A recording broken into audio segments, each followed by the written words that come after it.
Hi everyone, my name is Ehssan Clara and joining me is Clara Menzel. Uh, Clara is studying Master of Psychology at the Technical University of Dresden Mhm. in the field of organizational and communication psychology. And we are here together in the Djurgården in Stockholm. So thank you for joining. Yeah, thank you for inviting me to this. Yeah. Yeah, no, really excited to have this conversation around some of the big topics that we really need to be talking about today to actually help us resolve or at least have an attempt at addressing a lot of the problems we're having in the world today. And obviously we're not going to solve all these problems today, but we're at least going to address and hopefully attempt at coming up with some potential solutions. So I guess we're going to raise like a really big topic Yeah. that might feel overwhelming. But just to get started, let's talk about what are the biggest problems in the world today, the biggest problems we have. So I want to just open that up for you to kind of maybe just allow whatever comes to mind and just share it in a very open way, and then we can just explore it together. But before we do, I want to kind of make the audience aware that some of these topics are quite sensitive, and if you find yourself being triggered by some of them or have some kind of emotional response or reaction, I would highly encourage you to either bring yourself back to the breath and body, which we do a lot of this because we call it mindfulness, but it's really just regrounding ourselves in the present moment, and just allowing whatever comes up to actually just come and go without resistance, without having to fight it, without having to change anything. And if you try to practice this during this conversation, and we will do the same, it will kind of create a space for us to be able to explore and understand each other more effectively. Yeah. So let's get started. So Clara, what are the biggest problems in the world today? Yeah, I mean, there are a lot of like structural or systemic problems we can see. I mean, one would be like climate crisis or like economical crisis or something. But like for me, there's like this underlying problem of people not being really able or ready to connect and relate to each other, and more like everyone is more focused on themselves and not open to work together, to really collaborate, and to also face these systemic and structural issues we have. So there's this climate crisis, so we can't really deny that. I mean, we are going through a crisis of at a global scale, sustainability. There is and at the same time we find that there's disconnection in communication. There's too much focus on the self. Now, why do you think that might be the case? Why would there be a focus on the self? Yeah, I mean, maybe that's also a very Western perspective now, because I don't think it's the same for every culture and society in the world. But Western societies are very focused on the individual. Like everyone wants to make everything for their own good and achieve things, and we are very like successful orientated. Yeah. And I think that's just historically grown somewhat. Yeah, so I think this is an important point, that there is a strong focus on individual success, and I find that I wonder if it's a global phenomenon. Living in both the East and West. I mean, I've lived in various countries, including Japan and Australia, and in my childhood in Iran, which is again very different. So covering basically the West and the East and the Middle East, right? Yeah, which is great. Yeah. But what I've noticed, there is a strong focus on competing against others to get ahead, right? And that's the kind of paradigm that there is a notion of I have to survive, and a survival kind of mindset. Now, what I noticed is that the survival mindset happens at the individual level, but it also happens at the collective level. So I survive, I have to survive, we have to survive as a family or community or nation, tribe, religion, I don't know, whatever label you can put. I mean, there's so many labels you can add to this us. And generally, because this kind of notion of a zero-sum game, that there is not enough and we have to fight for resources, we have to fight to survive, is a very pervasive and dominant narrative, regardless of where we are, what cultural background. And the approaches may be different. The stories may be different, but ultimately it is about survival of me and mine, and that has led to I feel a society that is quite destructive and dysfunctional, and as a result we overconsume. We consume more than we need, we take more than we need, and not just that, but so that overconsumption leads to that planetary destruction and depletion of our environmental resources, and also just not being able to get a sense of how we're destroying nature, right? And also the disconnection that comes with it, disconnection with ourselves and others and the planet. Now, why is that coming about, that disconnection? Why would a survival mindset lead to disconnection? Why do you think that could be? It's difficult.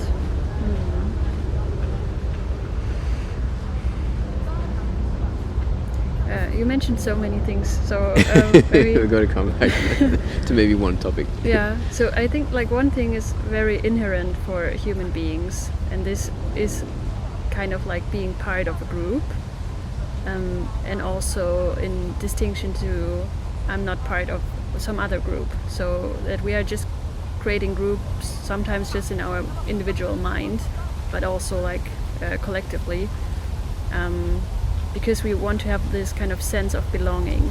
And if the group gets bigger and bigger and we are kind of part just of humanity, which would be super nice, but it's hard to really feel that and to really experience in your daily life. So these kind of smaller groups and also these kind of dynamics of us against them are very inherent in human beings because of this maybe survival instinct we have. And why do we have this survival instinct? I mean, that's just like biologically, or it's just in the genes. I mean, otherwise we wouldn't have survived. Essentially, I mean, the reason we survived as a species was that sense of survival mindset. Is how do we take the resources more than the competition of other? For instance, hundreds and thousands, millions of years ago, there were other human species. At least 3-4 different human species, but they all went extinct, and the only that survived was the Homo sapiens, because they were able to be more resourceful, take more resources, and probably they took so much resources that the other human species just couldn't compete, and so they kind of went extinct. So we do have that, I guess, historical biological drive to survive, and what might have happened at some point is that became maladaptive. So the very thing that helped us survive is actually having the opposite effect. So it's actually destroying our species and destroying the planet that is sustaining us. So it's become a maladaptive kind of phenomena that helped us survive. And the reason for that is because maybe we took it too far, right? We kind of and so what can help us now that we are the only species on the planet, the only human species on the planet, but also actually there is no other threat to humanity and the planet but humanity itself. So that's the biggest threat to, I mean, this is I want the audience to become aware of this as well. On our planet, the most dangerous thing that exists on our planet that is threatening humanity and the planet is actually humanity. That's the there's nothing else out there. Like you think about the most scariest animal or anything else that exists, nothing else that is there that has created existential crisis, right, for itself and the planet. So that is kind of quite insane, isn't it? So because we consider ourselves as the most intelligent species, yet we've become the most destructive. So there's something obviously wrong here. And I think this is part of our conversation, is to identify what that is and how do we address it and how do we resolve it, and how, what we actually need to do. So the question is, where have we gone wrong as a species to get to a point where we've become so self-destructive at both an individual level? So when I say at the individual level, the self-destruction at the individual level is seen as excessive amounts of depression, anxiety, suicide. That's individual self-destructions. Like to collective self-destruction of conflict and war against other nations and tribes, and just excessive consumption of the resources of the planet, and just not being able to consciously exist in harmony with life, with our planet. So what could be the root cause of this, do you think? I think we somehow got wrong what being human means, probably, or what being humanity means. So I don't know, like through cultural and industrial revolutions and this kind of things, we kind of got the idea that humans are a bit more like machines or something that has to function in a very mechanical way, I would say. Like especially in organizational history, there are a lot of narratives around that. The human as a computer, the human as a machine. Like kind of letting that go, that we are more than that, and what being human actually means, also in working life, for example, but basically in general, and that we are social creatures. That is, like, especially in Western cultures, I think hard to relearn, because we kind of accepted that we are just like not connected to others. We are just working for ourselves, and we don't need anybody. And we kind of shape the structures in our society to let it seem like that, or to pretend that it is like that. But it actually isn't, and we are social. We need others to that they can meet our needs, because we cannot just do that for ourselves. Yeah, absolutely. I think that's a really important point you raise about needing others and recognizing interdependency. Recognizing we're interconnected, interdependent, and not just on other humans, but also nature.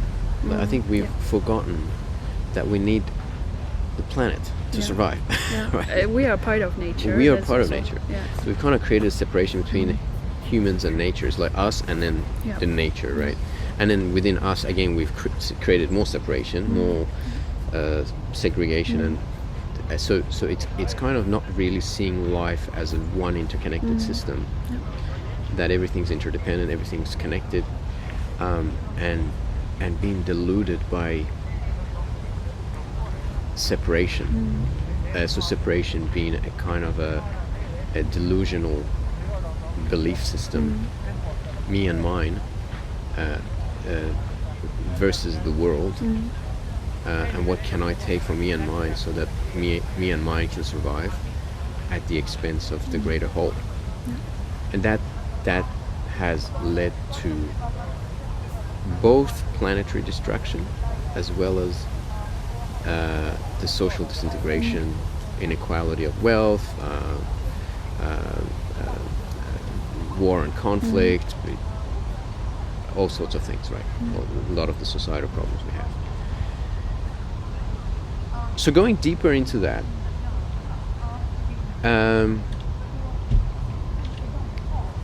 it seems that there was some kind of a narrative that was generated by the imagination of the human mind, that there is, it seems like there's a story there that is disconnected from reality. So we have lost touch with reality, and we've created imaginary kind of identities, imaginary stories that are not actually, have no alignment with reality, with truth. So would the solution be that we actually need to challenge these concepts, these man-made constructs that we've built around us, that we've kind of created a false sense of reality? Do we need to challenge that? Do we need to kind of break some of those, that rethink it? And what would it mean for us to do that? And what are some of the challenges that we might face doing that? So maybe we need to, we can perhaps maybe explore that. I would say definitely we should challenge these, but like it's always important to offer the alternative. Like, where are we going to then? Like, what is the other vision we need? Because otherwise it's hard to change towards something if you don't know what that is. And maybe that's actually also a problem we have, that we don't really have this vision yet. Like, maybe on a broader scale, like it's very, very visionary, like up there, but what does it mean for the individual, like, or for smaller collective entities? How do they reach this vision? Yes, absolutely. And I think that's an important one, where we need to have some idea of where we're trying to get to, like, what is the goal here? What does it look like, and can we envision that? And then perhaps we also need a process. There's a process that guides us towards that vision, towards that goal. And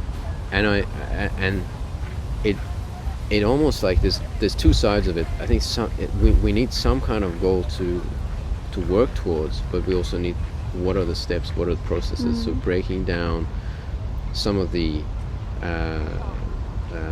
narratives that are not aligned with the well-being of the whole.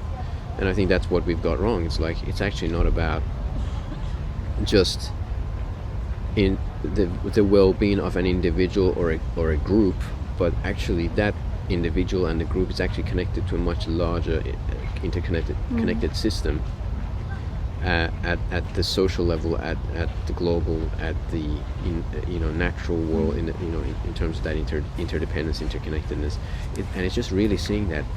And I feel that even people who preach that don't necessarily practice it. People kind of say, oh, we're all interconnected and we're all one, and then suddenly you see that the behavior is not aligned with that belief. So there's something going on here. It's not that we don't know. So I wonder what that is, and whether we haven't created that alignment within ourselves at both at a cognitive and behavioral level, and it's still not integrated fully into our system and way of being, that we're not actually practicing what we actually preach. Right. So there's two ways of looking at it. I mean, if you don't have the knowledge, then you don't have the knowledge, you don't have the awareness. But I think a lot of people do have the awareness, and a lot of people do have the awareness And I wonder whether it's an awareness or just a belief about, oh yeah, we're all one and we're all connected. You know, because if it's just a belief and not a fully integrated, embodied experience, then again, it's just not going to happen. Yeah. So I'd love to hear your thoughts on that. Yeah. I'm not sure like how relevant that is, if it's just a belief or like real awareness. Maybe it just starts from the belief and then you kind of work with that, or take the different perspective and observe if that fits into your new assumption you have about the world. And then like why that is that it's not really showing in the behavior sometimes.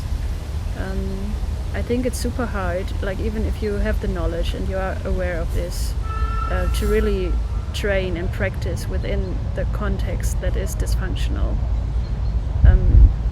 So people might have no problem with like meditating with themselves and just like practicing some smaller steps, but then actually bringing that into a bigger context, and even if it's just a small group, is already super challenging. Because what can you do? You can just share from your own experience, but it does not necessarily influence the other very individuals. Like they're just concentrating on themselves. Yeah. So you cannot really influence the openness of other people to that. So when you say it's hard to to create an openness for others, so through sharing personal experience, is that what you're referring to? Like, does sharing a personal experience influence people? It can, but I think like it depends a lot on the communication, like how you do that, and like how you approach the other person with that. Like, what is your motivation behind that, and how? Yeah. And also the other person's receptiveness and interpretation. Yeah. I think,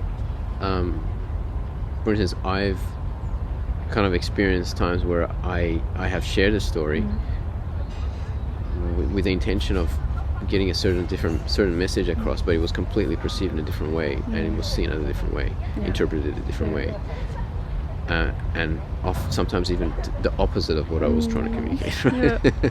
Now, from my perspective, of course, I take responsibility that perhaps I needed to communicate it in a better way, or maybe sometimes not even communicate it at all, because if there's no reception, then perhaps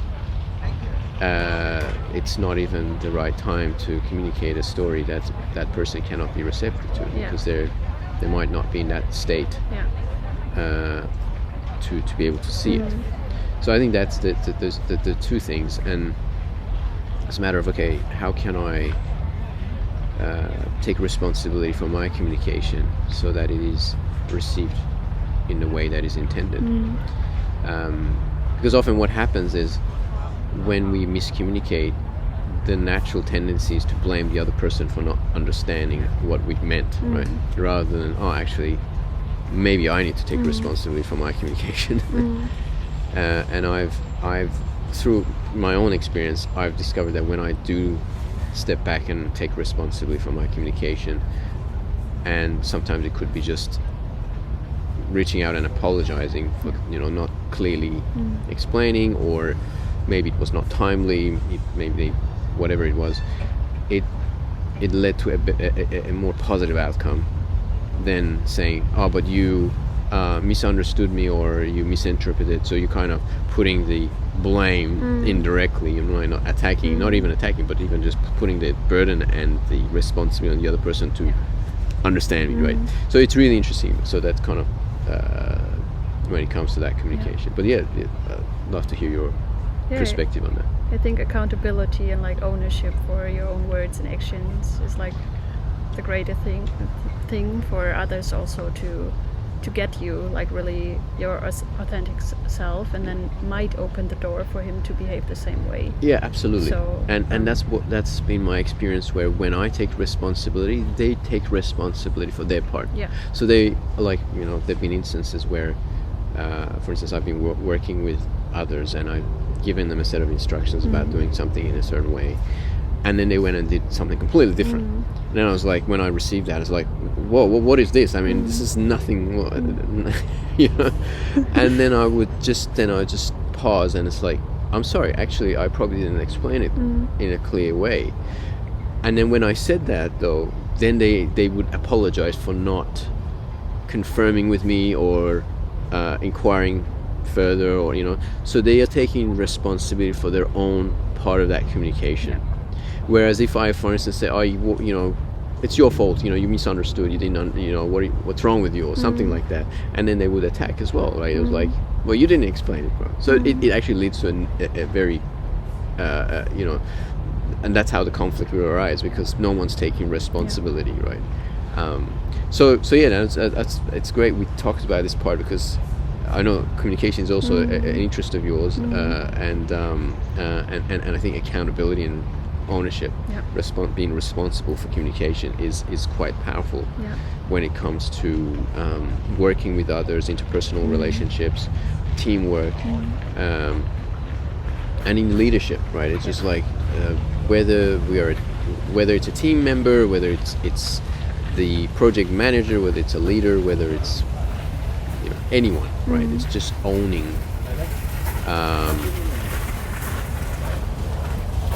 just waiting for that owning for that that sense of responsibility. And I'm going to do this so that I can cut it in. I can see the spikes. All right. So where were we? I lost track now. Yeah. So I think definitely ownership, it makes a difference for being responsible and accountable in our communication, and extending that on how we are actually influencing our environment, influencing other people, impacting other people, impacting our environment. So the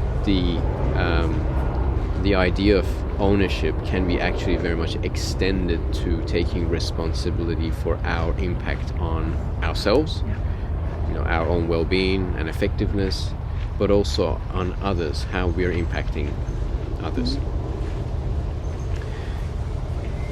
But that requires a lot of self-awareness and consciousness about your own actions and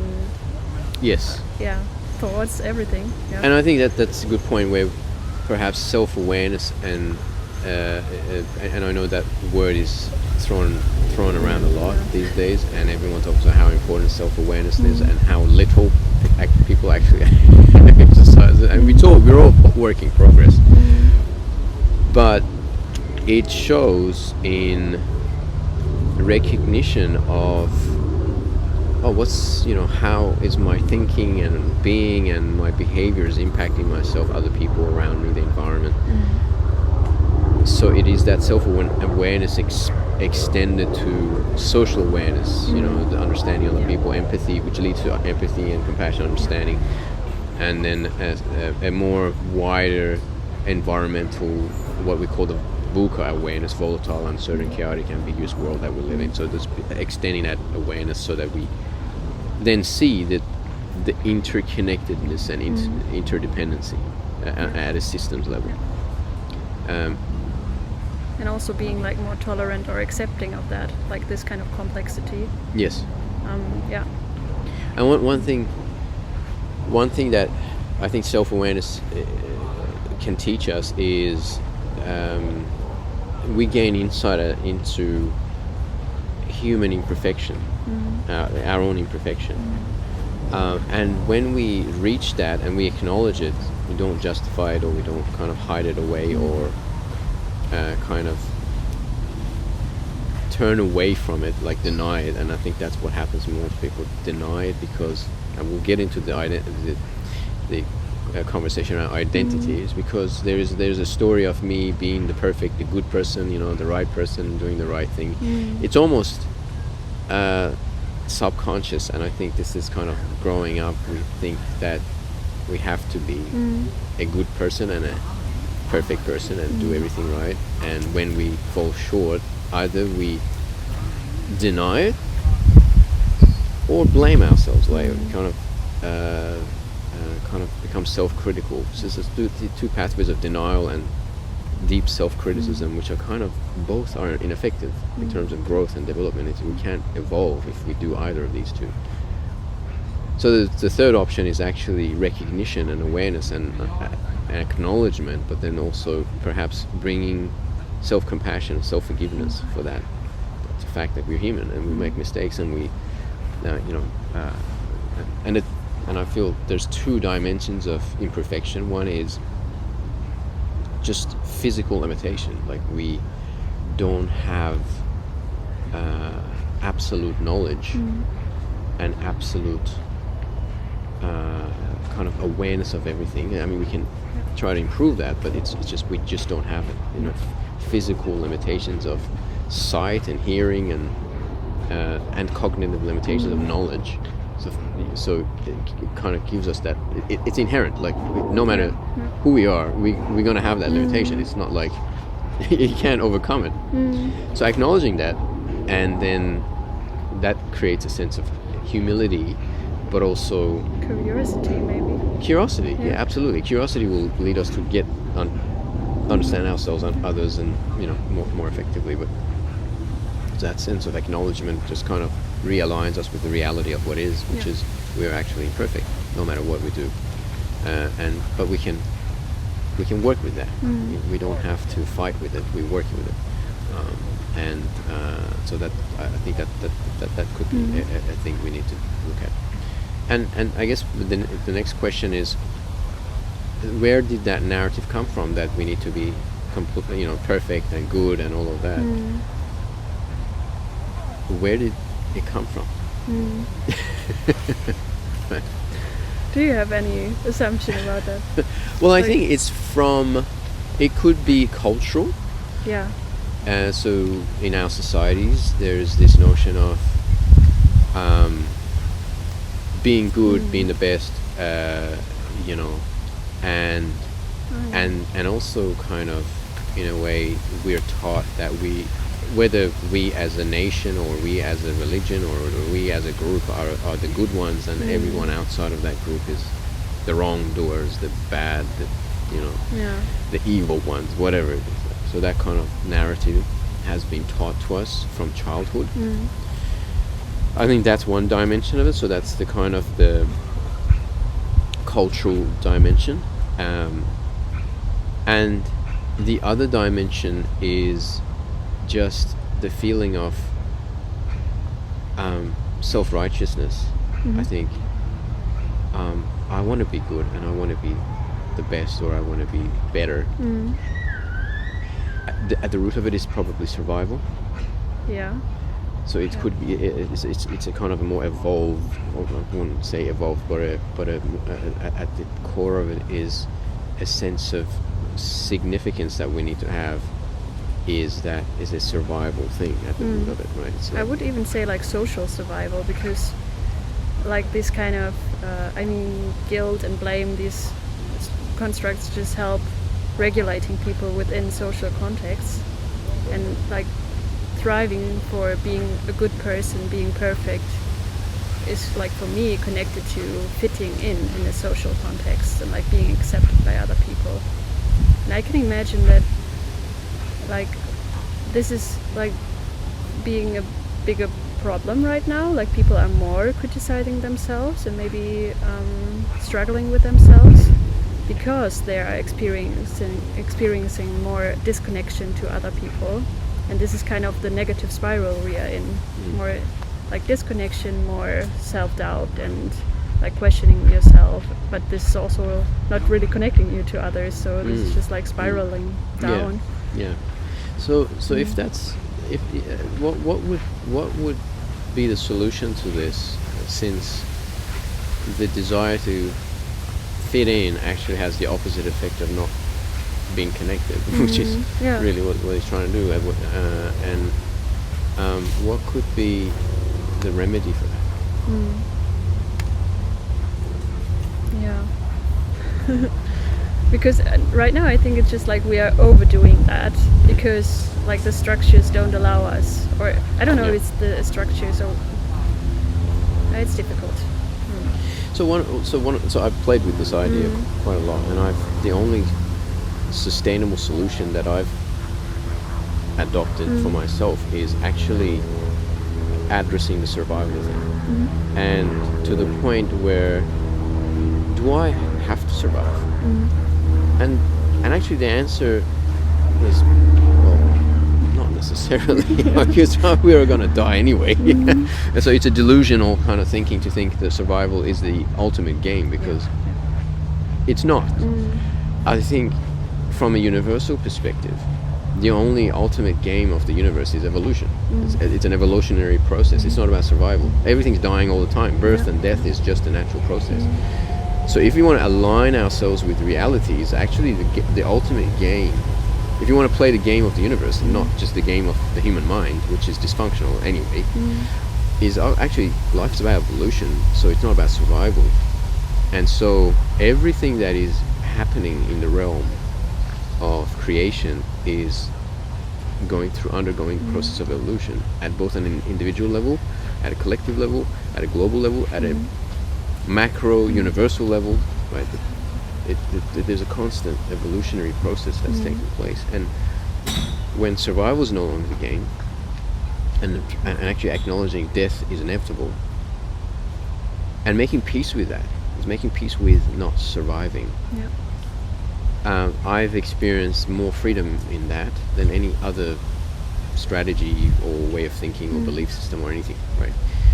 When I've kind of put aside the game of survival, actually it's not about survival. It's not about being the best or getting more or surviving even, right? And actually welcoming death, which is quite confronting for most people. Like even it's not a comfortable conversation to talk about. Actually, death is a very natural, as natural as birth, because I mean you can't have one or the other. I mean, and making peace with that, and instead of denying it, it's not going to happen. It's actually going to happen. It helps us then focus on, okay, if that's the case, if we are going to die, then how are we going to live? What is the quality of our presence that we want to kind of create for ourselves, for others, in our relationships, in our environment, when we acknowledge and embrace mortality. So for me, that has brought the biggest amount of peace for me, is embracing mortality. And I, all throughout my life, I tried many things to overcome anxiety and worry and things like that. Nothing comes close to embracing death. Yeah, it's strong. Yeah, it is quite, and I think this is the missing conversation we have, because like the approach that I've taken, and I've mentioned to personal development has been a kind of an ongoing journey for me, but making peace with reality, and death is part of that. Part of that impermanence. We talk about impermanence, change, right? And making peace with reality actually creates peace within. So just wanted to share that with you and get your perspective on that. I think what you just said, I mean, this kind of evolutionary perspective also allows change, basically, like very basic thing now. But yeah, being open to change and let things just dynamically evolve, compared to this survival seeking, is more like seeking for the optimal status you can get, like some sort of stable state. And I think that's also highly connected to how we behave in daily life. So if we ignore death and like natural evolution, then we kind of are delusional to change and not open to change, and just creating a lot of barriers and resistance to that. Which is just making everything worse and more difficult even. And you mentioned the word resistance, and I think this is something very embedded in humanity, is this constant resistance to reality. Whether it's resistance to change or resistance to human experience. Resistance to human experience can include just being resisting to whatever I'm experiencing right now, which could be anxiety or anger. and actually resisting that. So not accepting the fact that that is actually being experienced, and aggravating and escalating that. For instance, when I was younger, I used to get angry for being angry. Like, well, how dare I get angry? I do so much meditation and yet I get angry. So this delusion that just because I meditate or whatever, read some positive thinking books or something like that, is suddenly then my nature may change, which is delusional, right? It's not going to happen. And there was a long period that I was denying the natural human experience, which includes the myriad of emotions that one can experience. So I think that resistance causes us a lot of suffering, or aggravates or magnifies pain and suffering that may be there due to loss, due to change, due to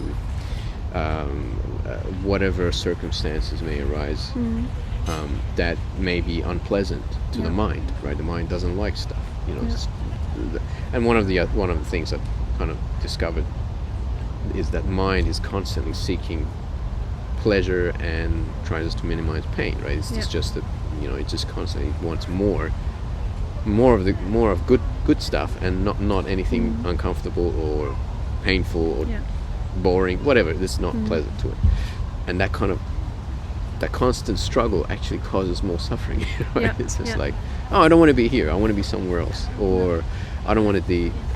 I want something else. Right? It's like kind of paradox. It's like, I would have been happier if I had done that. It's like, but actually, you're creating misery right now.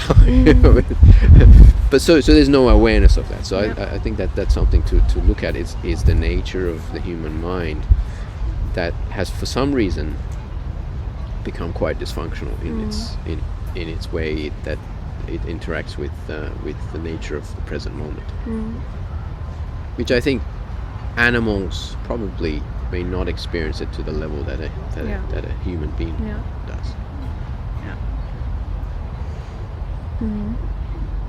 I think like the need for safety is also connected to that in some way.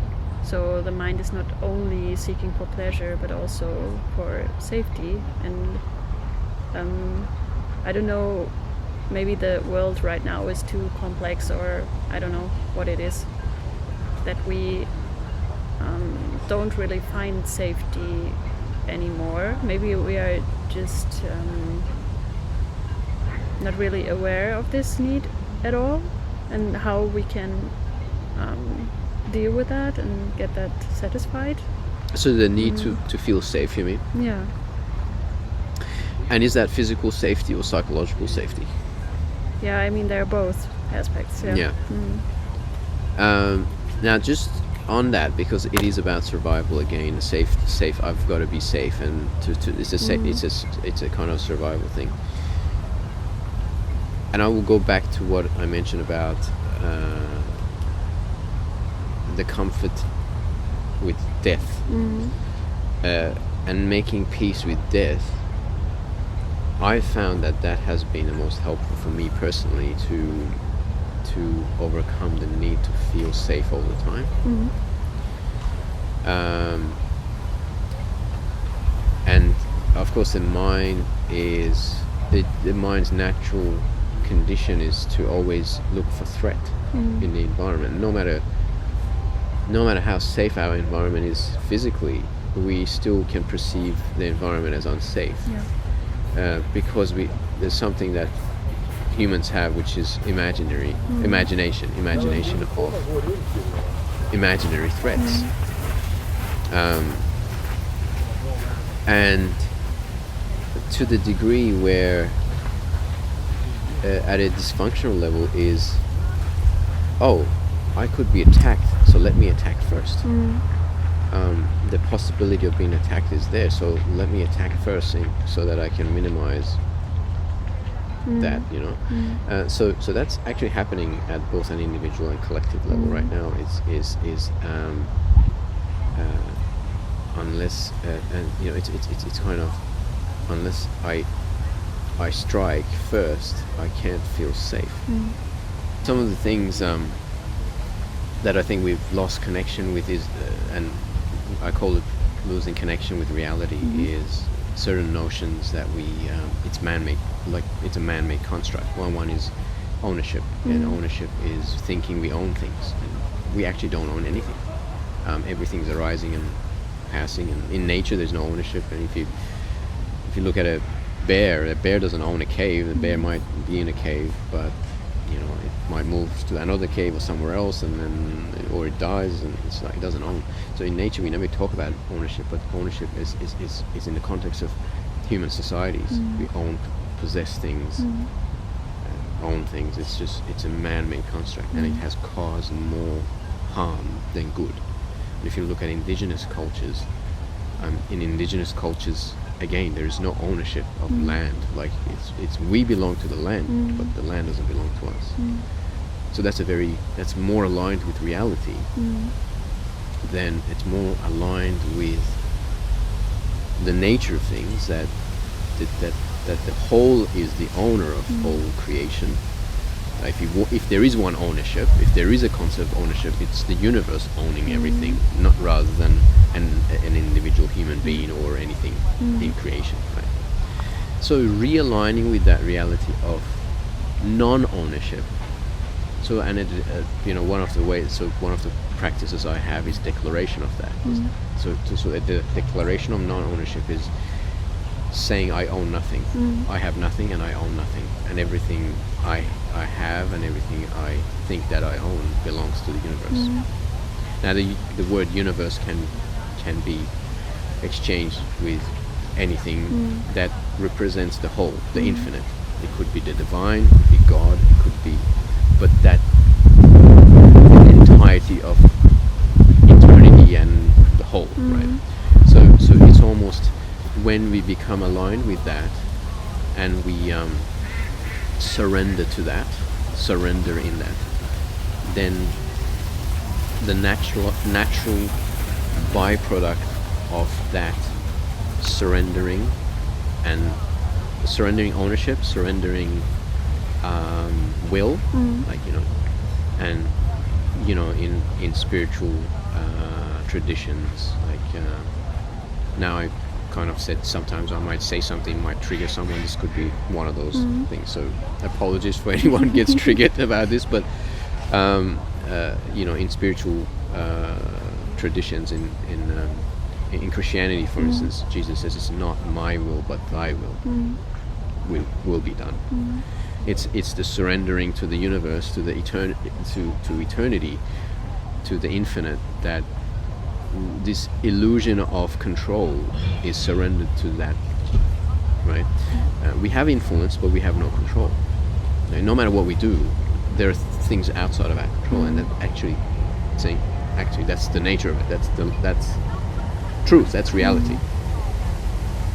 So that concept of non-ownership is one, is like, I don't own anything. Actually, I don't. I mean, but really experiencing it at a visceral, at an embodied way, not a cognitive thing. Just because in your mind you might have a belief about non-ownership, but it's not enough. It's a very visceral experience.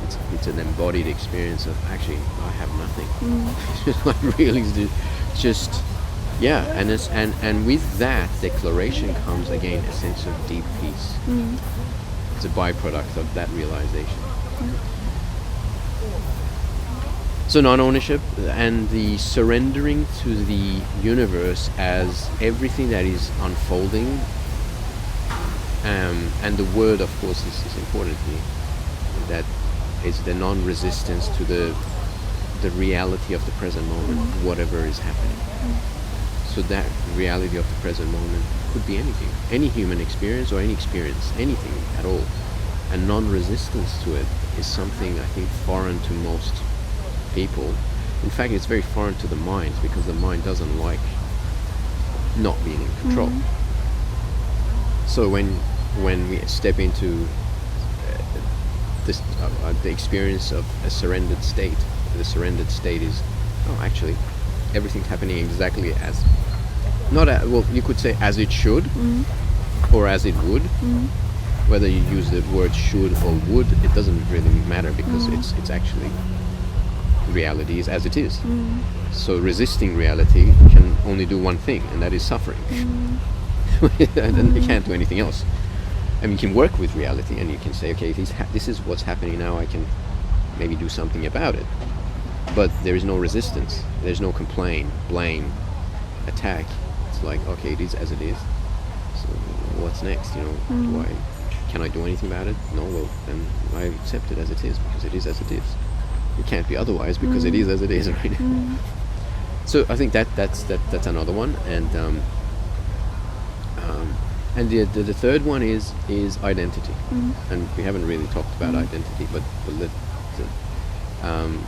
the declaration that is aligned with identity is actually, I am nothing. I'm nothing. There's nothing there that I am.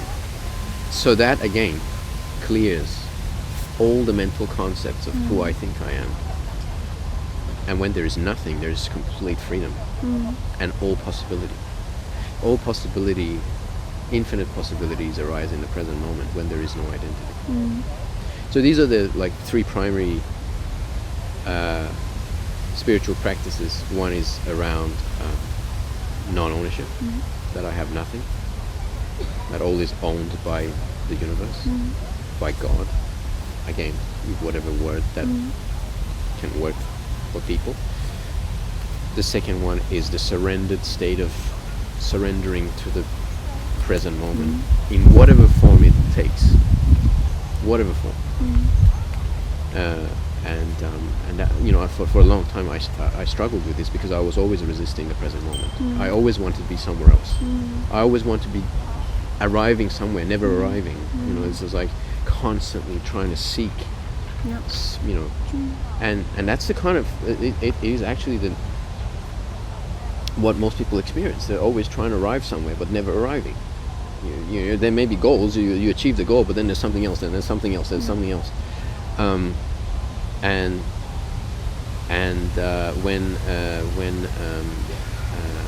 there's a sense of surrender to the present moment, we still function, we still do things, and we still we may have goals, we may achieve things, but it's not the primary thing, it's secondary. The primary is being fully present with the present moment and accepting it. And the third one is, I am nothing, and I have nothing. So I have nothing, I am nothing, and I make peace with the present moment, and that's it. I mean, I don't think there's anything complex. There's no new set of belief systems here. Yeah.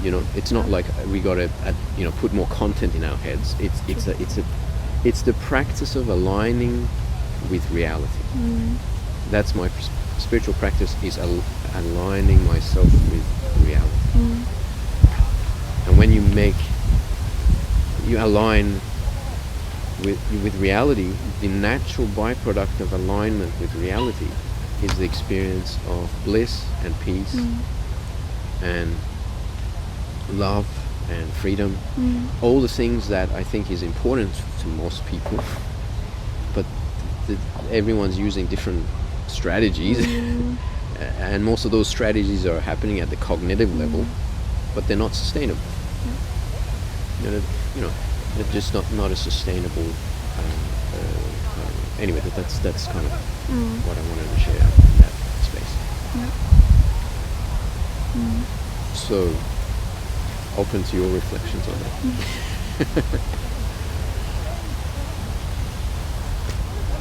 I mean, it totally makes sense what you share. But I mean, the precondition is kind of to believe in this reality that you see. And for me personally, I can go with that, but I can imagine that this is hard to see, to be wanting to see and to not feel threatened by I'm nothing, I don't have anything. And I think most people will struggle with that because most people live on the basis that they matter, that they have a function, that they have control, they own things, they are somebody, and as a result they're defending and trying to protect. They're trying to protect who they think they are, protect what they think they have, and try to control what they cannot control. So these things cause the most amount of suffering to humanity, to us humans. So Animals actually are somewhere in the middle. They don't experience the level of suffering that the human experiences, but they still control their environment. They still have anxiety. I mean, they run away from predators and so on. So there is survival happening in the animal kingdom. The human being has the capacity to fall into two domains: the domain of excessive worry and anxiety about this imagined threat, but there's this state of complete transcendence of the fear of death, which is even higher than what the animal can experience. The animal will always have some kind of fear mechanism, right? A fight-flight response. And I'm not saying we won't have fight-flight response, but we can transcend that experience to the point where we embrace death when it comes, and we can't do anything about it. We make peace with it. So I think that's what the human being is capable of doing, which an animal may not have the level of consciousness to be able to do, but the human can reach the level of consciousness to rise and transcend above survival. And that's, I think, the next evolution of humanity, is to enter that space where it's not about me and my survival or our survival, but it's about aligning with reality and rising above survival. And once we do that, then we create peace within ourselves, in our relationships, in our communities, in our world. We make peace with nature. We replenish the planet. We become what I call custodians. And our custodianship is also an indigenous concept, but it actually arises from non-ownership. That I don't own anything, but I'm a caretaker of whatever I can impact and influence. So I can influence my immediate environment, impact my immediate. I can take care of people around me. I can take care of the nature around me. And it's where the human being it steps into its actual role as a species, which is that custodianship. It's actually the human being, like, as a species to survive. I don't believe that's the ultimate goal of humanity. I think the ultimate goal of humanity is custodianship of the people and the planet, of nature, of everything, and aligning itself with reality, which animals, for instance, are in unconscious alignment with nature, but the human being can enter the conscious alignment with nature, with reality. That's the highest level of human, I think, evolution that I think it will eventually happen. I mean, there's two potential outcomes out of where we are today. It's we either don't arrive to that level of consciousness, and if we don't arrive to that level of consciousness, we will self-destroy our own species and the planet. Right? I mean, the planet won't die. The planet will replenish once we're gone. Because if we don't align ourselves with reality, planet will get rid of us anyway, or we will get rid of us. Something will get rid of us. But when we start aligning ourselves with reality, we can actually perhaps not only survive but thrive and actually rebuild the natural environment and then take to the next stage. So I think that's the opportunity for us humans, is to either step into that or not. And I don't know which one we were gonna get there. I mean, I'd like to hope that we rise above that survival kind of mindset as a human species. Like, so we actually recognize that the evolution of humanity is getting to that stage, and it's not just about survival of. I mean, right now it's become. I mean, if you think about it, it's again the war of humans against humans right now, right? It's like the biggest threat to, as mentioned, humanity is humanity itself, and threat to humanity and the planet. So kind of stepping outside this insanity, into the insanity of the human mind that can only be resolved through higher level of consciousness, not more intelligence. And more intelligence will give us bigger bombs and more high power that can destroy more quickly, but it can't help us transcend this madness of the human mind. It just won't get there. It's like, so intelligence is not the solution. It's transcendence, it's wisdom, it's recognizing that I don't, whether we call it connection with truth at a conscious level, which traditionally we could call it spirituality or a spiritual connection with life, but some people are, again, get triggered by that word, so maybe we'll just call it connection with reality. Connection with reality. Let's not put any other label on it. It's like just aligning with truth. And again, some people say, but truth, we can't know ultimate truth and all of that. Yeah, absolutely. But there are things you cannot deny. It's just, certain things are just science. Certain things are just, it's undeniable. It is undeniable that all these concepts of nations is a man-made construct. If someone comes and no, these really do exist. Really? Did nations exist a million years ago? No, we created that concept. Did religions exist? No, we created religion.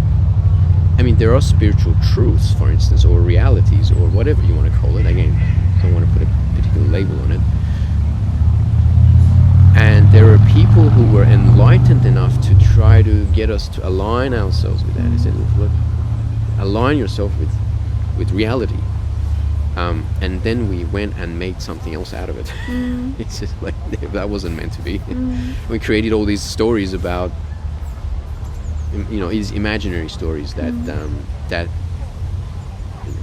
some of them were trying to actually point to something. Like there are stories, actually a lot of the stories that you find in wisdom traditions, it's not that the reason they're stories is because they're actually carrying a deeper message. Sometimes people take these stories literally. They're not to be taken literally. And in another conversation we can go to talk about some of these stories. But I just want to limit it to just a general idea. It's like that a lot of them are pointing to like a certain aspect of reality that was missed. It was not understood well, and it was misinterpreted, and then passed on, and people just started believing in this misinterpreted stories of what he was trying to say, for instance. But we can always rediscover what he was trying to tell us, and align it with science and what we know today that we didn't know 100 years ago, 200 years ago, 5,000 years ago. And when we look at the core messages of wisdom traditions, they're completely aligned with scientific discoveries. They're completely aligned with the nature of things. But as long as we actually look for the deeper messages rather than get stuck in stories. So,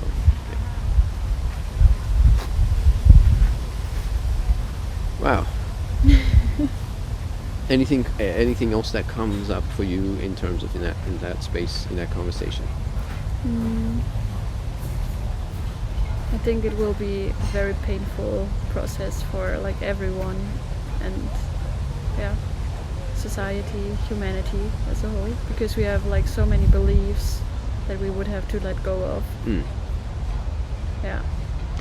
It is, and when people recognize that it's not that beliefs are wrong or bad. It's some beliefs are just not aligned with reality. That's Yeah. what it is.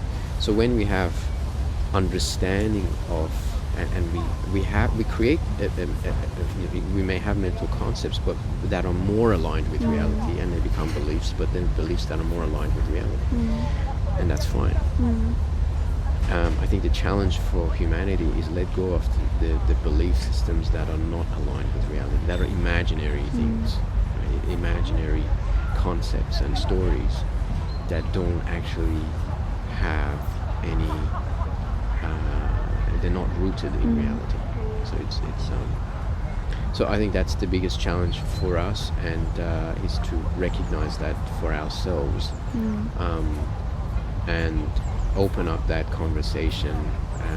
It may be easy for many to see that and then let go of those identities or imaginary identities that they've created for themselves. To step into nothingness is probably not for everybody at this stage.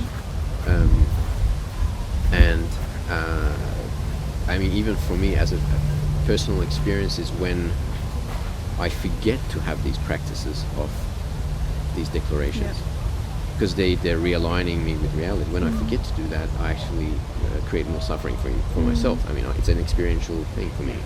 It's like when I start believing that I own things, and when I start believing that I'm something, then I actually experience more suffering. So then it's like, oh, okay, actually I am misaligned with reality. So then it's like, oh, okay, let's get back to reality. Because actually I'm nothing and I own nothing. Oh, I can feel peace again. So I'm not adopting a belief to feel good about it. You know, I think a lot of beliefs people have is it's belief maybe they makes them feel safe, makes them feel good, makes them feel connected to other people who have the same belief. So a sense of communion, as again, connection is a need, right? So if you believe what other people around me believe, or in this community, then I feel connected, you know. And the biggest challenge I think for individuals and collectives is the moment I start letting go of some of these, then who am I? Where do I belong? Suddenly I might not belong to this group. So for someone to be ready for that, they have to actually embrace death, because it does feel like death, like not belonging to a community feels like death. So, but when someone actually is okay, is so connected to life, so connected to the universe, so connected to God. Now again, I use this word to mean eternity. When someone is so connected, then belonging is inherent and consistent, and is independent of external circumstances. So even if I'm by myself, I feel a deep connection with all of life.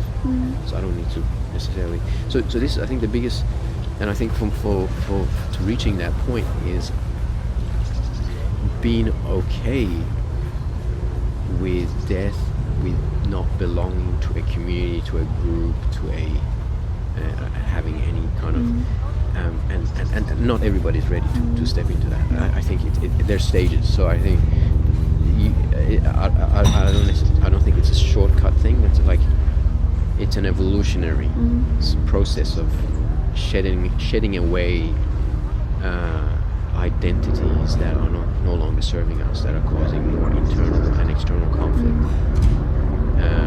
and just realigning ourselves with nature, with life, with truth, with reality.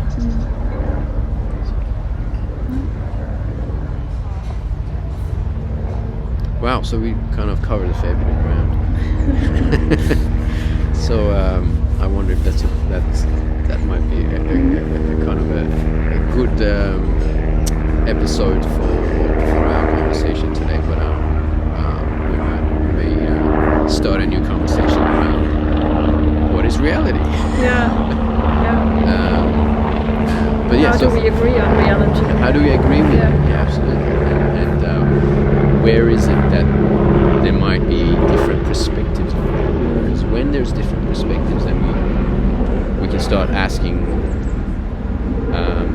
maybe it's not fact but just perspective, maybe it's opinion. So how do we distinguish between opinion and fact? Because for the human mind, and I use the word human mind because this is pervasive for all human minds, including myself, is sometimes it can mistake opinion for fact. So strongly, saying like this is fact, but actually it's just an opinion. One of the tools that kind of can be quite powerful is inquiry. Inquiry can, like self-inquiry of what I think that is actually true, and it's quite simple. Is asking ourselves, is it true? Is what I think is true, right? So that's the first question. And then something might be, yeah, of course it's true, right? So that's the first thing that might come up. But then challenging it a second time, saying, can I absolutely be sure that this is true? And then suddenly there's doubt. And then when there's doubt, then there's this openness that actually this is just an opinion. It's not, I can't absolutely be sure. But there is a possibility. Now, it doesn't mean that it's not true. It can be, but I'm saying when the possibility of it not being true arises, then that holding so tightly to this perspective or opinion starts to kind of, open up a little bit. And can be scary because for some people it could be that, it could be identity crisis, like then who am I? Because there's an attachment to the opinion and identity are actually quite intertwined. And when I say identity, I'm talking about not the essential identity, but the mental identity. So inquiry, curious inquiry, can be quite powerful in that dismantling false beliefs and inaccurate beliefs, incomplete beliefs, opinions, perspectives, because there are 3 dimensions of incompleteness, inaccuracy, and just pure non-existence of that. It's just imaginary thing. And it all boils down to the human limitations of limited perspective, limited knowledge, and that leads to inaccurate opinions and belief systems. And to kind of not rely so heavily on opinions and belief systems for our identity and our sense of well-being, and is kind of is a big shift. It's a big transformation. I think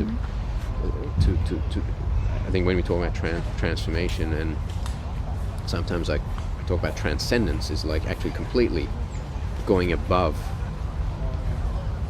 self-improvement and being a little bit better, and all of that. It's just actually completely a complete new way of being, like complete. It's just not the same person anymore, right? It's like so it's just different levels of it's at a transactional level we may improve certain skills, but it's not really transformation. At a transformational level we might completely change a paradigm shift. There might be a paradigm shift.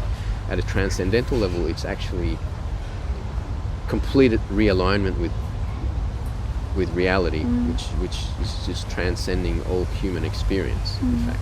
And that's where the wisdom traditions and we're trying to point to is like actually you can rise above, let's say, suffering, and rise above through acceptance of reality, and through surrendering to reality, so through aligning with reality. Yeah, so it's different kind of level.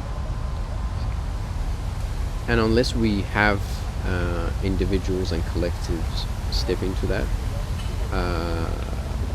I think if we continue the survival game, it will just spiral into a complete